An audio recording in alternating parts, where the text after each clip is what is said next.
Okay, so we should be recording. Yep.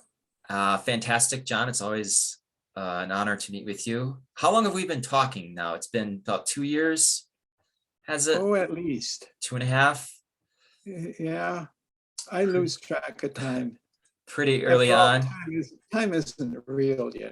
It's not real. Uh, I was just at the height of my academic career and went through a transformational process and was reevaluating my life back in the Midwest, in the family household, and was looking for how to integrate science and spirituality. And in the process of that, I came across the website and I saw this handsome, dapper young man, John Norman, advertising, not really advertising, but having a message to help people. What website was that on again? What was That was Bridges of Unity. Bridges of Unity? Okay. And you were the science and spirituality expert for that website. And I reached out to you, as I was trying to integrate this process, and then that was it. And I remember you distinctively telling me about wholeness. But that's what we're going to head into today. But I'll just do a brief introduction of myself, Jordan, Michael Blacktop, and decided it would be a good idea to start recording some of our conversations. I have a background in neuroscience and physiology and anatomy, researching addiction and how the brain changes function. And at the height of my career, went through a transformative process that I didn't necessarily understand at the time. And that led into a completely new avenue, and the veil was somewhat lifted, and that's what brought us together. And I came across John Norman. Why don't you tell us about your background? Well, it's kind of varied, a little varied. I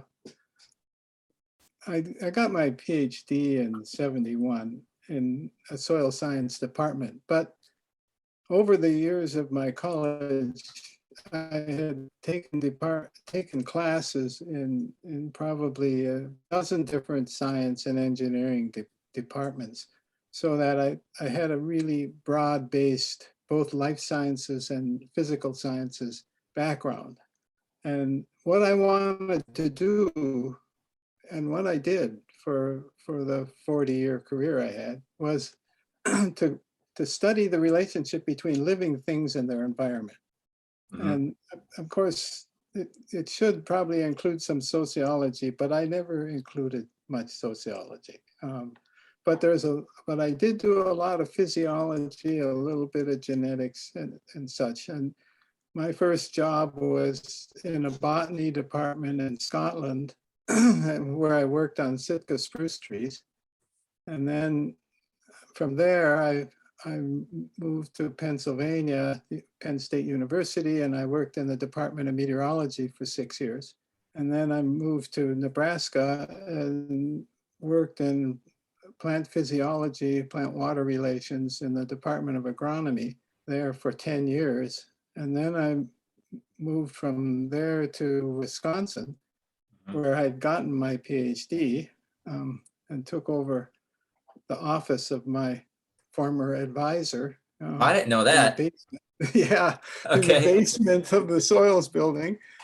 And there I was working in soil physics. So it just gives you an idea. I had a fairly broad experience in all of this. And I have to tell you that there was never a plan in any of this. None of this was planned. And it wasn't until I'd been in Wisconsin for 10 years or so that I started to realize, there's a pattern. I've been on a mission here, and without even realizing it. Yeah. And that was astounding to me that, wait a minute, I went to all of these different departments, and which meant I had to change my major. I had to change my focus of my research and my teaching. I had to teach new kinds of courses I'd never taught. Most of them I'd taken one time or another, similar things anyway in college. So I was starting my career over again, over and over and over again. And it's actually pretty challenging for an academic to move that often. I Yeah, mean, absolutely. when I was at Wisconsin, I I pulled the other 15 or 17 faculty members in the soils department, which by the way is a lot smaller now. Okay. And there were none of them that had moved that. There were maybe 2 or 3 in the department who had moved twice. Otherwise, everybody in the department was in the department they got their first job in. Yeah. And I moved 3 times. I mean, and so it's pretty rare to do that. And I think most academics would say it's kind of foolish because you spend all your time retooling each time you move. Uh-huh. But that's just the way it went. And I, all along the way, from the first job I had at Penn State, I started building an integrative model, a computer model Mhm. of the plant environment system. Now, is that a And I particular, is that a particular, for people who may watch this, is that uh, really leading into what some would consider regenerative agriculture, but wasn't called that at the time? Or is that a different yeah, model? Oh, it yeah, is. no, It is. it was the the primary work that underpins the approaches in regenerative agriculture now. So you were actually a pioneer, a think tank in the development of the approach of regenerative agriculture, as far as we call it now in the science realm. Yeah, the Mhm. idea was to bring more physical science, in particular physics, mathematics, quantitative relationships, causal relationships, into the physiology and the biology of the living systems. So to try to get to the root of some of the processes that we see going on in plants that we study empirically or statistically, or we measure them in aggregate or this sort of thing, but we don't really understand the mechanisms that are functioning in them. And so I started building this with, I started to deal with light, for example. How does Uh-huh. light actually accomplish all the things it does in a living plant? And what are all of the functions of light? Because it's Wow. sunlight that drives everything. Sunlight drives the entire ecosystem, all of the living and non-living parts of the ecosystem. They're all driven by this original energy that radiates from the sun and hits the earth.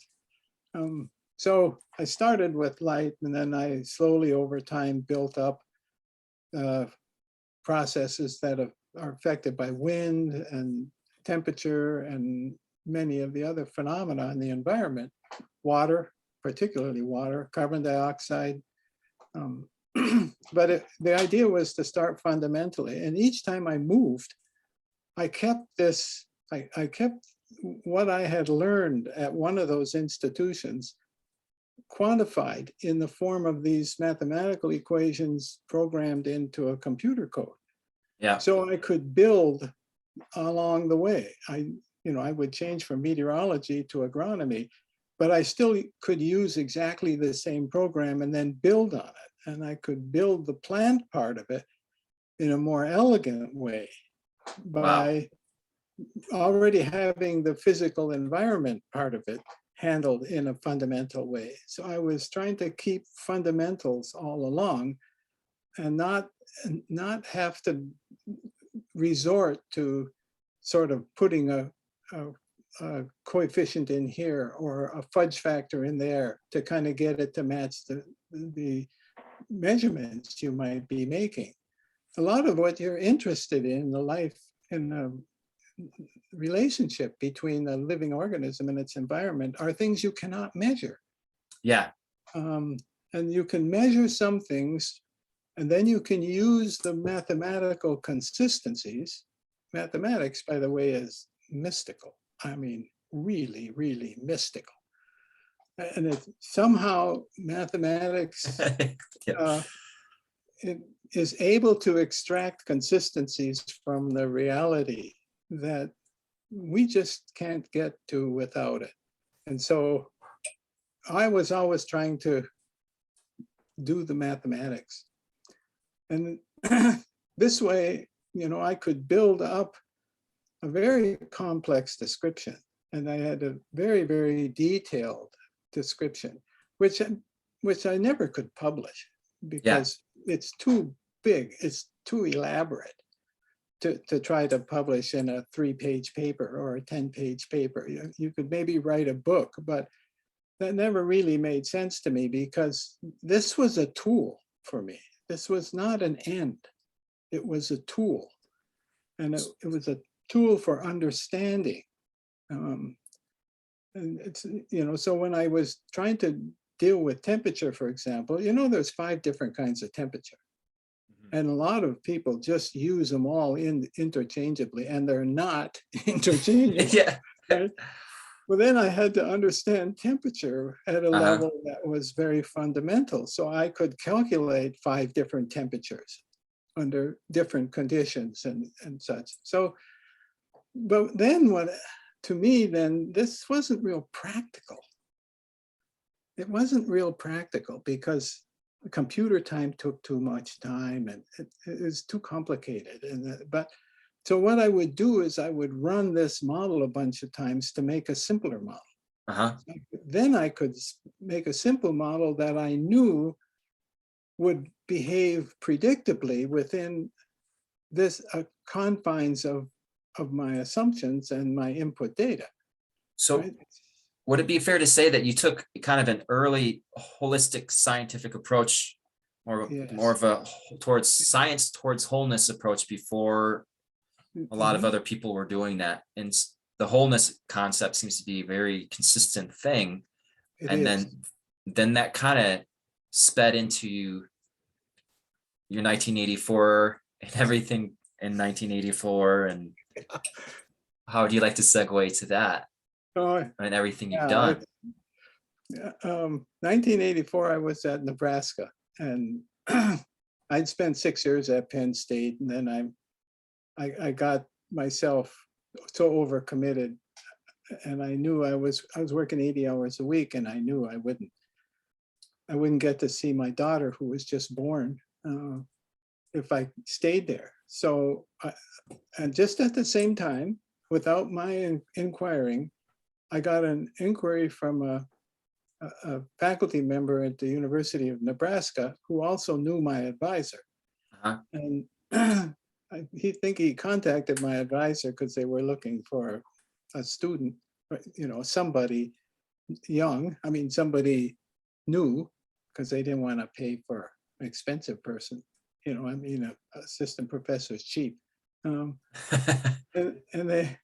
so he called me up and asked me if I was interested in applying there. And at the same time, I was thinking about moving, this is the way my life has actually gone.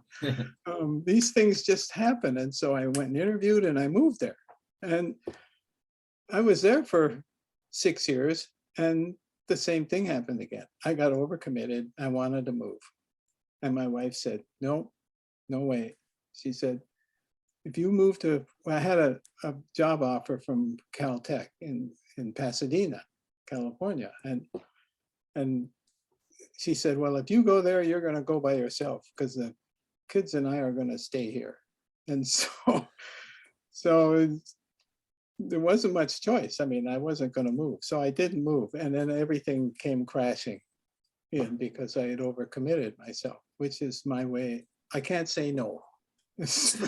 Disease. So like stress and stress. And I went 6 months and I went down into a depression. I got so discouraged. And I had always had this gnawing feeling. I was raised Catholic, but I never bought into the Catholic dogma. And so I just used the great commandment, love your neighbor as yourself, basically. And tried to just behave toward other people the way I would want to be treated. And, and that was it. I didn't have any spiritual or religious life. But I didn't see any other way out. And so I started reading about scientific creationism, and that triggered something. Anyway, one day, out of the blue, it was a Wednesday, I went to bed and I woke up Thursday in a new world. Just like that, huh?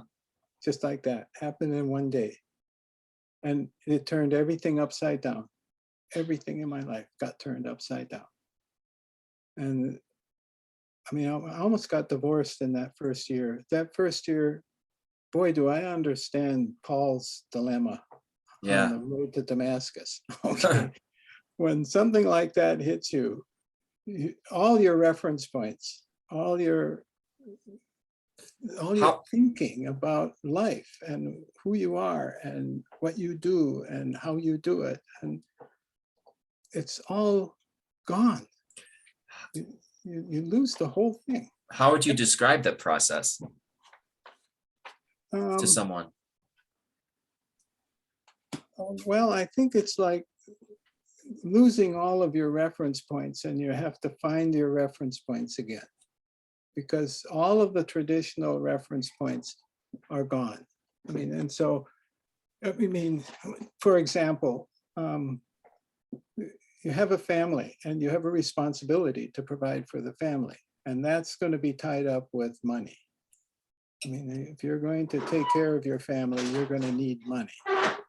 And so you look at each purchase you make as, how important is it, and is it worth spending this money on it, because I need to, be able to provide for the future. So this is a reference point. Money Yeah. becomes a reference point for you. After this transformation, money is not a reference point. Money is just a way to trade things that have a number printed on them that says, this is what other people will pay for it. And if you want it, you're going to have to pay what everybody pays for. So you looked at it as an energetic exchange instead of anything Right. but that, right?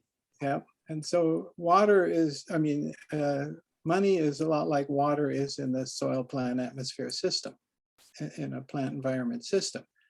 It's a medium through which a lot of exchange goes on. I mean, it's a medium that all of these molecules get exchanged for the nutrition of the plant, and Yeah. such. The electromagnetic signals propagate through water. I mean, water is a medium in the plant for exchange of everything that gets exchanged. And so, in a sense, that's all that money is. It's that exchange. It Yeah. still matters. And Yeah. it's still important, but it's not a reference point for me anymore. So I had actually just kind of summed it down to, if you get, it's a symbolic representation that's tagged to ultimately source energy. It's basically one of the ways I have had looked at it. Is really, what is money? It's a representation of time and energy, source energy, whatever that may be to someone. But how would you describe that into your description of what it is to you? I would say it's a symbol. Symbol. It isn't anything that, it doesn't have intrinsic worth. I mean, I get this $100 bill, and I can buy a pretty fancy meal for that, for two people, for $100 bill. But it's just a symbol of $100.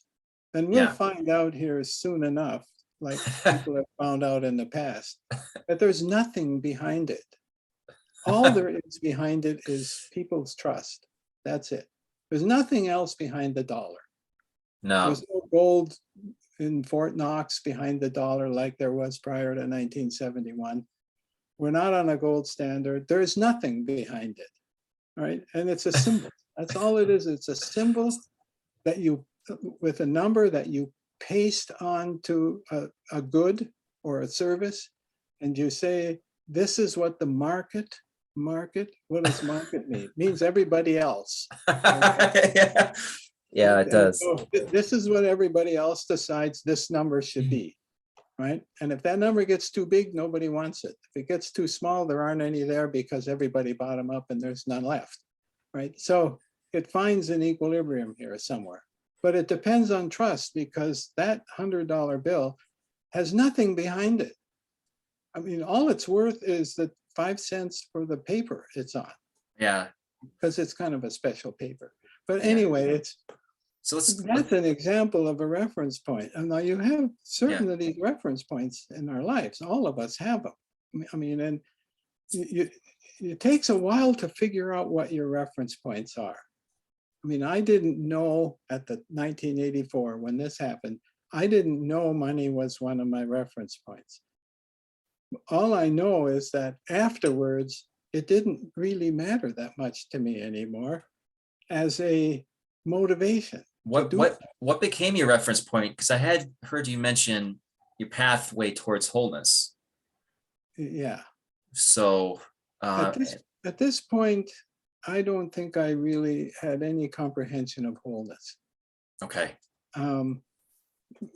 The thing that happened, one of the things that appeared out of the mist was an awareness of being in the presence of God.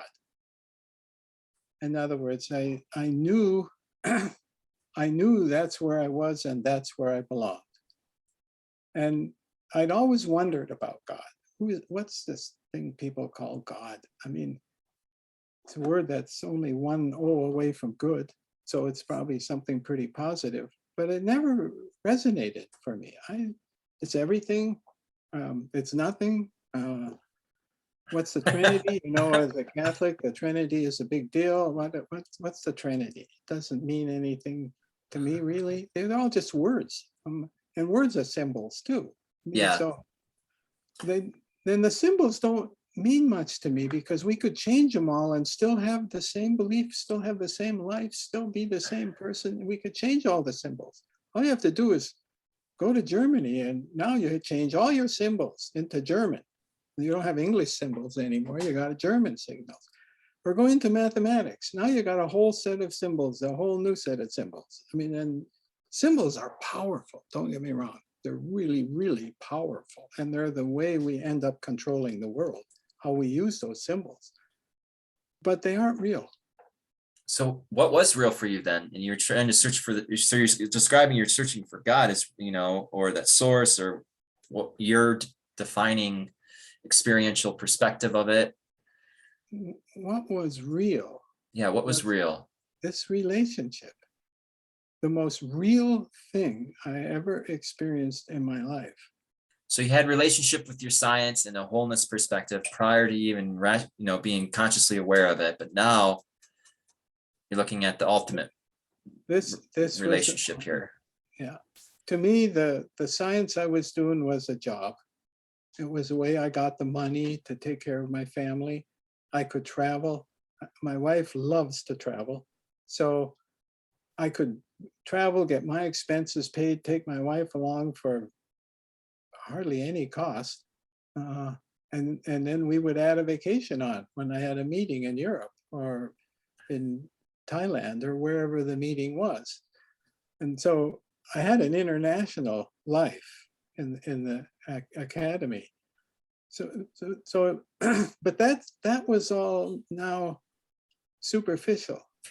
This was like, a stage play. I mean, this was going on, yeah, and it was all important. And supporting my children was important, and holding my family together, and all these things were important. But they couldn't touch the intimacy with the spirit or the intimacy with God. I knew I was in the presence. How did I know that? I have no idea. I mean, how do we know anything? I mean, what is knowledge? It's not, when it's in your head and it's in your body, you don't even know where it is. I mean, maybe it's in your brain, maybe some of it's in your cells of your body, some of it's in your guts and your bacteria, or who knows? I mean, and so it's just an assurance. It was a Yeah. total assurance. Some would say the truth cannot be, once you start to use words or explain anything, that the truth is lost. It's yeah, it's just an awareness, a super awareness that this was my whole life, my whole being. This was everything. But I still was in the world and needed to live. And You so you had mentioned a bifurcated life as well, right? That you yeah. and So, the challenges, and I want to just first of all commend you on successfully keeping your family together, it was keeping your no marriage, easy. keeping your marriage together at this during these transformative processes. There's no way I Yeah. could have done it when I went through mine. I was non-functional for 6 months, really. So, It was a challenge. It was a yeah, big challenge. My wife and I, we've been married. It's going to be 55 years this month.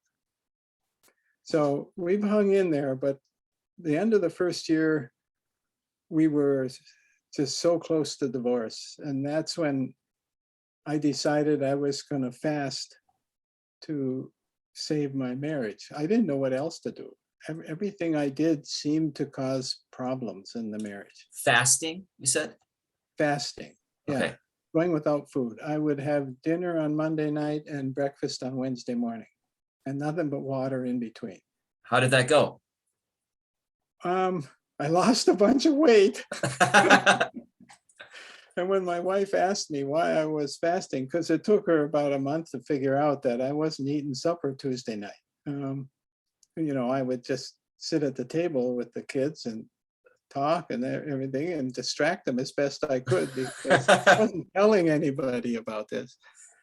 And when my wife asked me one time, this just came out of my mouth because I hadn't even thought of it up to this point. I said, well, it's a way to lose weight, because I was 195 pounds. I was 40 pounds overweight.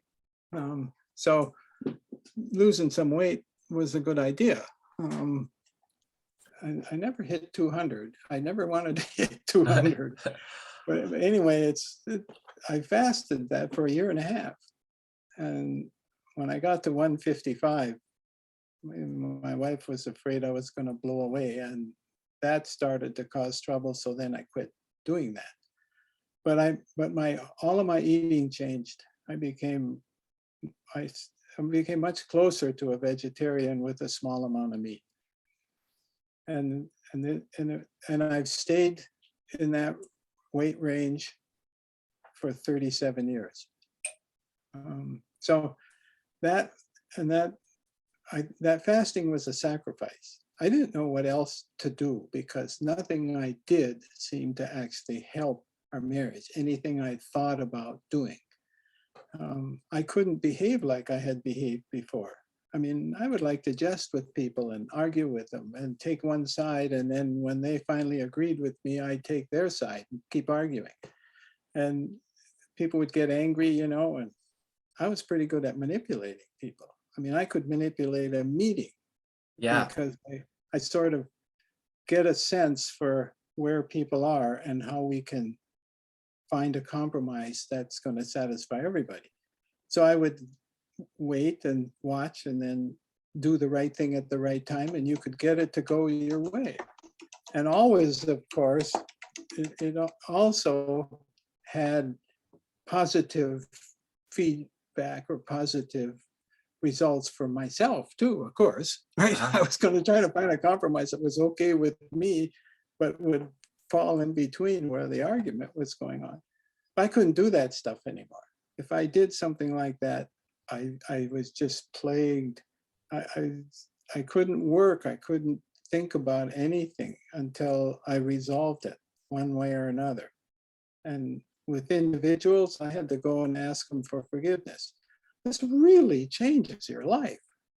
Yeah. All right, to have a discussion with somebody and take advantage of them verbally because you could bring up stuff that faster than they could, and so you could kind of browbeat them, and that was a game for me before that. After, no way. You can't, those aren't things you can do. That's not integrity. That's not honesty. You have to have their best interests at heart. And it took me over a year to not have to go and ask people for forgiveness for things I did all my life before that. Uh-huh. That's hard. That's really hard. I mean, and it's humiliating. And you know, some of those people I went and asked for forgiveness with became my best friends. Yeah. It turned everything on its head. What about the story when you had to just completely let go, where you just sat in your office? Tell me about that. Oh, yeah. Where you reached that pinnacle where, Yeah, I kept expecting to leave academia. I yeah, didn't even like it there anymore. I I've been saw the there. kind of, yeah, the kind of world it is. And there's a lot of good things about it. I mean, it's not all problems, but it just wasn't important to me anymore. When you have this kind of a relationship with the Supreme Being, it's not important to go through all of the Mickey Mouse and rigmarole you have to go through to have a job and to please your boss and to get papers and go to the meetings and then all the stuff you're supposed to do. And Have, it just becomes a burden. have you heard of So the Great Resignation that they're calling it occurring right now? no, I haven't. Where a lot of people are leaving their jobs just for the lack of fulfillment. There's a lot of Well, reasons, I a lot have of heard theories. that. Yeah, So yeah, it's almost as if what you went through back then is to a certain extent hitting maybe at a conscious and unconscious level humanity right now. yeah. And that divine discontent, we talk about the divine discontent driven by that relationship, that ultimate relationship that has been veiled from us for so long. And upon rediscovery of it, it's an adjustment period. It's just a fascinating fact. I just want to throw that out there. Oh, divine, yeah, divine discontent. Perfect phrase. And so I would try to do my job, but I didn't do it very well. And whatever I did created more problems. I just was creating one problem after the other. And I mean, I would do one thing and then I'd have to solve two other things. First, I'd have to go apologize to somebody, and then I'd have to undo the consequences of whatever I did. And I was just chasing my tail all the time. And I have no idea what to do here. I don't want to be here. I wanted to be somewhere else, but I didn't know where. And a year of this went by. I mean, I'm kind of a slow learner. I mean, now it seems like I was so foolish about all of it. But finally, one day I went into my office, I shut the door, and I sat down at the desk and I said, I'm done doing anything. I am not going to do anything anymore. If somebody comes to me, I'll treat them as best I can and I'll help them every way I can help them. But I'm not going to take the initiative and go do something. And it was, I'm not sure now if it was most of one day or if it might have been 2 days. But I sat at that desk for a lot of hours. That I remember really well. And for somebody like me who's sort of a workaholic or prone to workaholism, to sit at the desk, be at your work, responsible, to sit at your desk and do nothing. And there's all this stuff going through my head about what needs to be done and what is all the and nope, I'm done. Everything I do creates another problem. Eventually, I don't remember if it was the same day as I went in at 8 and did this, or if it was the next day, but it was that short a period. Somebody knocked on the door, walked in, and I worked with them. And then I would let them speak and say as much as possible, and I would let them really try to solve their problem, but interject things that I thought would help them solve their problem themselves. And that worked beautifully, absolutely beautifully. Just wait, let the world come to me. That's the message I got from that experiment. I do experiment a lot. I still do. Yeah, I know you do. So letting the world come to you is kind of like going with, instead of rowing a boat, using a sail type thing, right? Stepping into the flow of the day. Yeah. Some people call that the Tao philosophy. Mhm. So you found that that was extremely important towards the adjustment process for you? Oh, it was crucial. I don't know what I'd have done without it, and I would not claim any credit for doing it. I think it was just desperation. I thought I tried everything to try to do this job like I used to do it, and none of it works. So, And so you just quit. I mean, and I didn't know how long that was going to take. It was long enough to be really irritating, but not too long to quit before it paid off, which is the story of my life. A that's lot of fantastic. it irritating, but not so irritating that I avoid what my responsibility is. Wow. So then you went on, we talked about integrating science and spirituality. Is that something you would want to discuss today, or you want to wait for that for another time? Well, the two things, you can see how the two things are going, what's going on here. Yeah. There's two worlds I'm living in. The Yeah. world, my world of meaning was all spiritual, 100% spiritual. And, if the car would fail in some way and I was going to go work on it, I just needed to sit there for a bit and it would tell me what I needed to do. That sort of thing. Let the car come to me. I mean, and then the thought would come into my head. Well, maybe it's a spark plug, or maybe it's the fuel here. I should check to see that the fuel is. You know what I mean? And you'd Yeah. look at one or two things and you'd narrow it down and you'd fix it. Now your hands move and you don't Yeah, think about it and you fix it and you just move on. You're not even conscious of it. yeah. I was aware of that my hands were different from what I thought hands should be. Okay. Because I remember fixing my dad's cars and taking things apart. I had no idea how they worked or what I was going to run into. And I took the whole dashboard off of his 57 Buick to get at the radio because the radio would blow fuses all the time. And it took half of the day to get the dashboard off with 1,400 pieces. Wow. Every little screw and bracket and stuff they had to take apart. They didn't make those cars to fix. And and I sometimes I would be stuck and I wouldn't know what to do with something, or I'd take it apart and it would go like that. The springs would fly out, and then now I had to put it back together again because I didn't realize it was full of springs and stuff. And then I'd find all the pieces and my hands would just do things. They would do things without thinking. I wasn't thinking about what I needed to do. They would just do things. And this is as a kid as well? Yeah. I mean, I learned that my hands they were attached to me and I could do with them what I wanted to do, but I could also wait for them and they would do things on their own.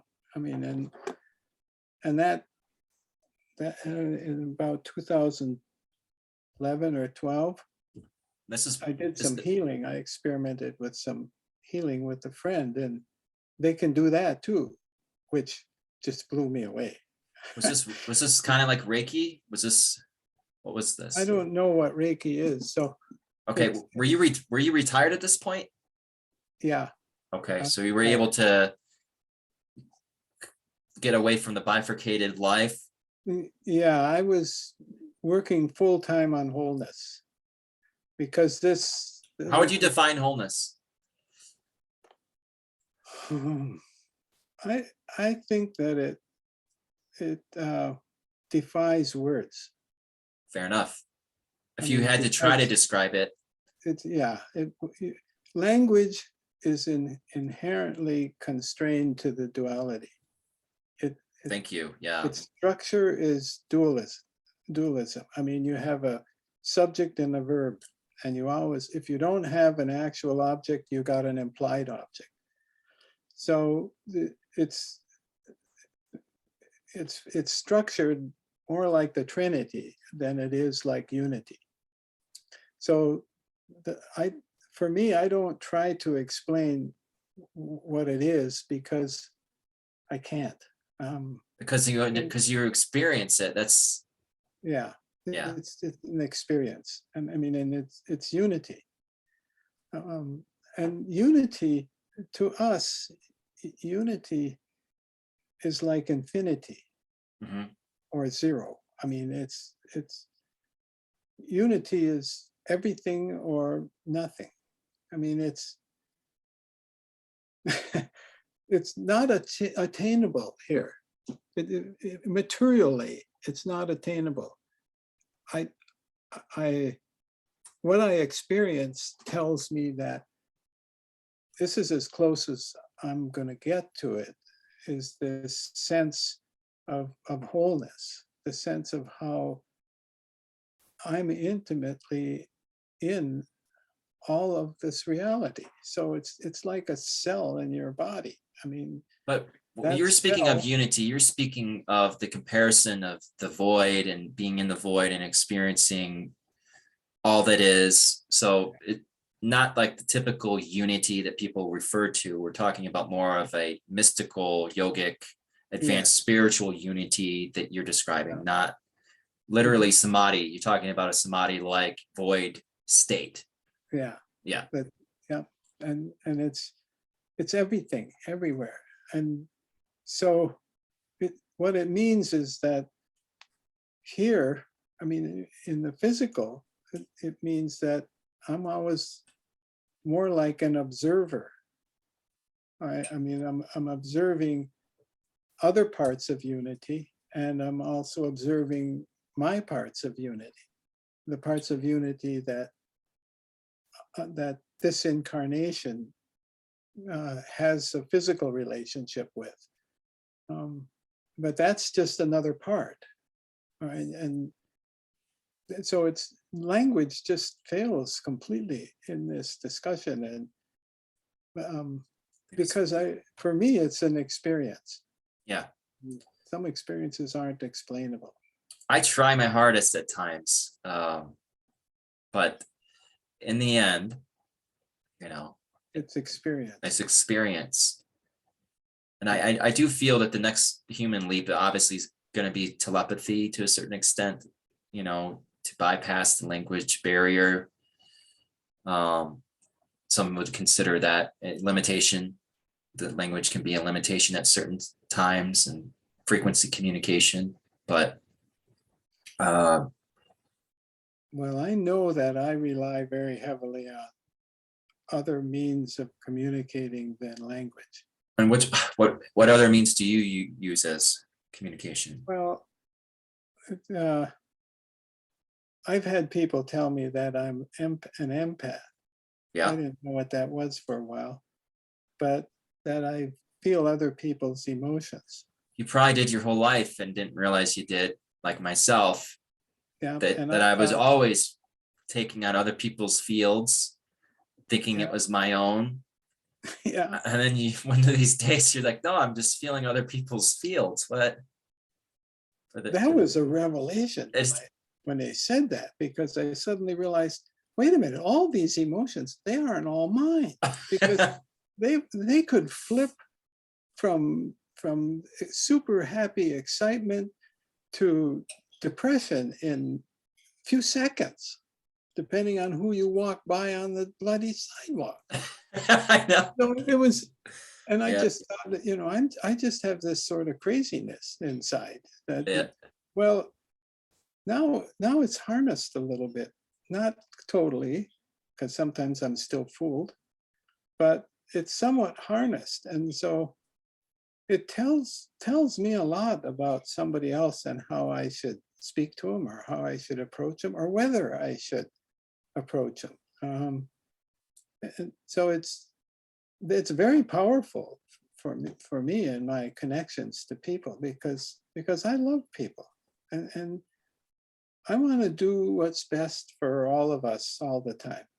I mean, and I don't assess whether that's true or not. I just hope it's true, and I intend it to be true, and that's about as far as I can go with it. It was more difficult when I was active because I had this split life. And when I was at the university, I was going to be the kind of person I learned I have to be, with the fruits of the Spirit: love, joy, peace, patience, kindness, goodness, gentleness, faithfulness, self-control. Those things, I memorized those. Those are beautiful. What are those again? Let's go. Fruits of, what would you call those? Love, joy, peace, patience, kindness, goodness, gentleness, faithfulness, and self-control. Perfect.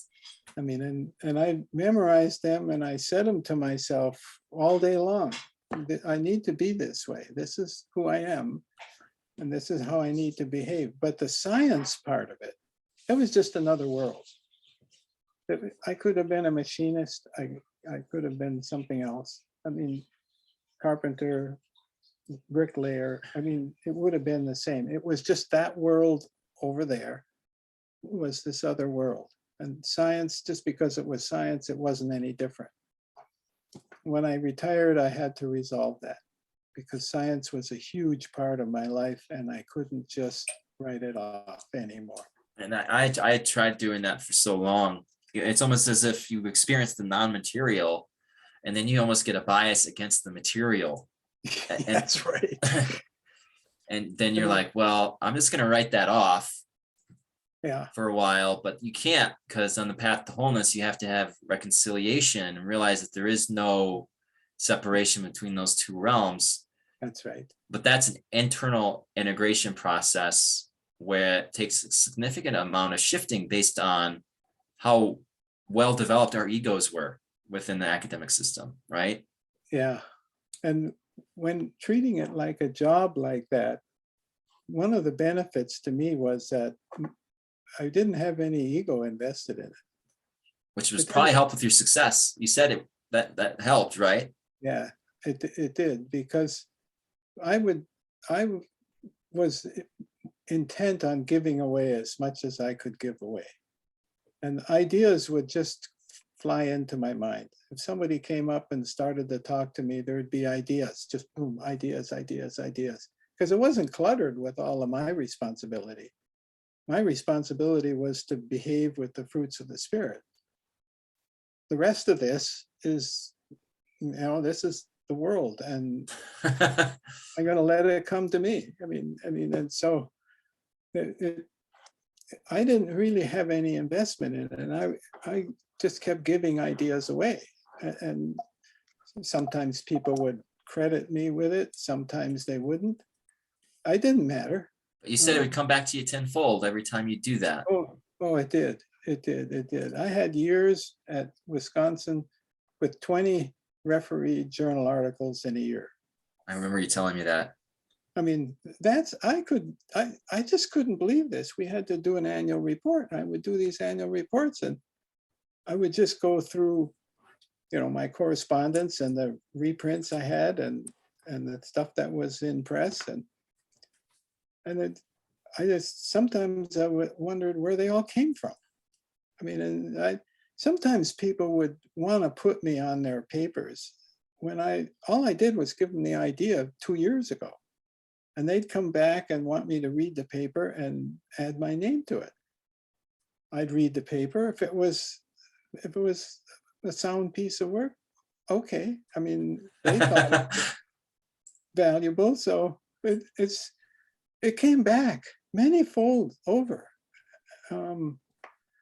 But there's still this nagging split here that's, it's just not right. And it took me years to resolve that schism, in a sense, by realizing that, and this sounds simple, but really realizing that the spiritual is underneath all the physical.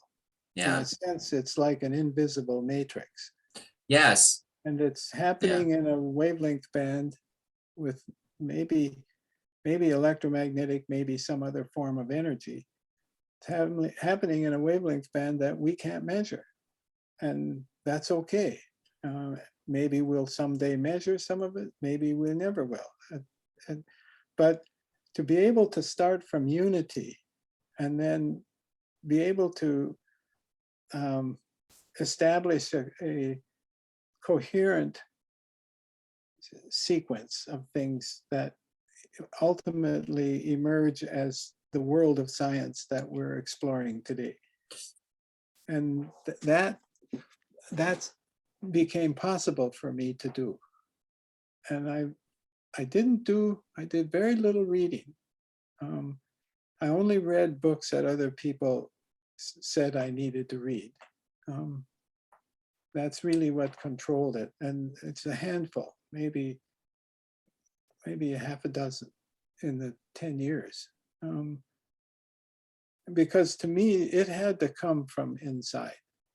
It didn't have the credibility unless it came out of me somehow. I didn't want to just be reading a book and then imitating what somebody else was doing. That it had to have more credibility than that, because the most meaningful part of my life was inside. I think that's a key distinction in that transition from, the ego-driven mimicking behavior that we see a lot, is where in academia we mimic someone that we look up to in a different way. We add a twist to it. Yeah. We give it that little spin, but literally most people are just mimicking what they're seeing and replicating in a very limited manner, restricting the ability of the consciousness of these scientists to expand, to create what really needs to happen. Whereas once you go through this transformative process, you're internal, and it's all within, then without. So it goes within before you have to, so the workshop's inside, and then you get to see the fruits of your labor externally after that. So instead of going outside in, going inside out. Yeah. Which is a key determinant of comfort and transition. That was just obvious to me, that it had to come from the same source that was the center of all of my own meaning. Yeah. It had to come from inside in there somewhere. And because that's the center of meaning. And it did. It took years. It was slow. It took years, but it did. And I developed an understanding of the Trinity. I developed an understanding of love. And there was one book I read that was very powerful and very influential. And I've adopted a number of fundamentals from that book. And it's one that somebody told me I really need to read it. Which one was that? Then. It's called Love Without End. Yes, I think I remember. What's the relationship? Let's go through that real quick. Yeah, that I was in a group that was 50 miles away, and I would commute to them every week, and we would meet and talk about spiritual things, because it's kind of alone in academia when your whole world of meaning is internal. You don't really fit there. But it was still a good environment to be in. It was a challenging environment to be in. And I felt like what mattered most to me was constantly being tested. And I couldn't have gone to a university that's more anti-Christian than University of Wisconsin. It's very interesting. Has a lot of spiritual centered people in it, but as an institution, they have a religious studies program there, and the only religion that doesn't have any presence there is a Christian religion. Huh. So it's just kind of curious, and it's amazing. You really don't want to bring up anything spiritual as a faculty member in any public forum in there, or you'll be ostracized. So it was a tough place to be. but there was an underground there that was pretty strong, and the source of some support. But most of it I had to get from on my own from somewhere else. So for love without end, the relationship of love in it's almost a scientific manner. I think I remember hearing you describe that Yeah. it's the relationship of love is like It's like an exchange. an exchange. Yeah, an exchange. I mean, and an exchange that's alive in the sense, well, of in the sense of the divine matrix, that there's a divine matrix underneath everything. I mean, Yeah. and love is centered in this divine matrix, and everything that happens physically is also done spiritually, in the sense. Key reminder. Yeah, and the function of love is it's the way it's defined is it's a reversal transference.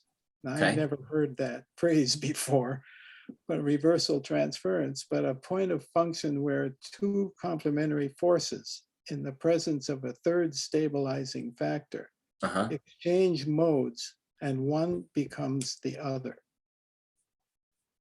Okay. Yeah. I mean, you have to think about that. It took me 6 months. Well, that's the definition of unity, is it not? That you're not separate. That blows the illusion of separateness away. You have to split, In a experiment. sense, what it does is the function of love is what turns unity into the Trinity, of which the duality is the material parts of the Trinity.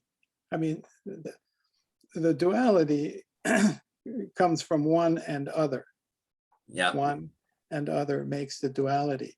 But nothing happens if the two are there, one and other are there, and nothing happens.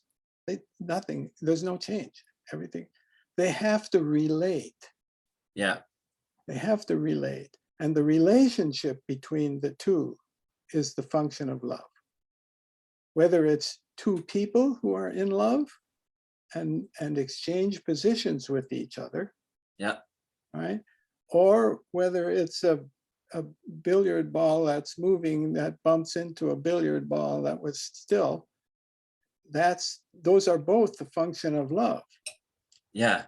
This becomes a powerful unifying concept for connecting all of our social life, all of our personal life, all of our psychological workings, everything, every aspect of reality and how it interacts is captured, codified, so to speak, in this function of love. It's so beautiful. It comes from that book, and all I did was memorize the sentence and gave it back to you. So it's not my idea. Yeah, but I mean, it's applicable. I think having something, a substance of sorts that your mind can use to help you transition and find that unity amongst chaos and divergence, to understand what's holding the glue that's holding everything together is a real physiological. I mean, we talk about quantum physics. We're not going to talk about that today, but Nassim Haramein and all these really pioneering physicists moving forward with the unified theories. And is there anything that you would like to say about the unifying aspects of love and wholeness for people to think about before we close up shop today? Oh boy, that's a big subject. I know, just maybe a succinct. We can just do a to be continued as well. Well, what strikes me is something was very important to me is to learn to genuinely love myself. Yeah. And That's for a long time, yeah. that sounded selfish. And it wasn't until the last year, maybe a little more, I don't know if it's 2, but certainly the year, that this awareness of unity has been growing inside. And being able to observe my body and being able to observe my mind as almost an external, but not an external, as a participant. Like Really. I call that observational consciousness. Some people have called that observational consciousness, where you're an observer Mhm. and you're just observing. And that's one of the keys coping Well, skills. Yeah. and now it's not difficult for me to love myself. I look at this body and this mind and emotions and intuition and all the beauty that's in us as creatures. And yeah, I love this body. I love this mind. I love this creature. All right, because it's amazing. I mean, and every creature is amazing, even the fruit fly. It is, it's true. I was just reading about the fruit fly. You know, the fruit fly behaves the same way when the male encounters the female as two teenagers do. Exactly. And not only that, when the male gets frustrated because the female rejects him, the fruit fly looks for alcohol. Can you believe that? He looks for alcohol. He's just like an American teenager, right? Well, we'll stop on that note, and we'll start another one to be continued. Thank you so much, John. Well, thank you. This has been really fun. I Lots of fun. appreciate you're doing this, Jordan. Yeah, absolutely. Till next You time. take care. Yeah.